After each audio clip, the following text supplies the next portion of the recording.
ভেঙে দেওয়া হলো দেশের সব ক্রীড়া সংস্থা। 5 আগস্ট শেখ হাসিনা সরকারের পতনের পর সব অঙ্গনেই লেগেছে পরিবর্তনের হাওয়া। ক্রীড়াঙ্গনেই বাতাস বইছে বেশ জোরে সোরেই।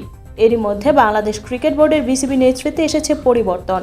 শেখ হাসিনা সরকারের সংসদ সদস্য নাজমুল হাসান পাপন পদত্যাগ করার পর এই দায়িত্ব নিয়েছেন ফারুক আহমেদ।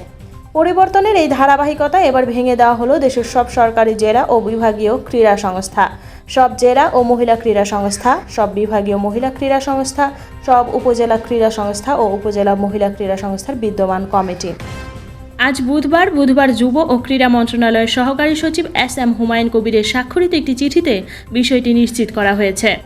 যুব ও ক্রীড়া মন্ত্রণালয়ের চিঠিতে বলা হয়েছে, সব সরকারি ক্রীড়া সংস্থার কার্যক্রম সুষ্ঠু, সক্রিয় ও নির্বিঘ্ন রাখতে বিদ্যমান আইন অনুসারে সেগুলোকে ভেঙে দেওয়া হয়েছে।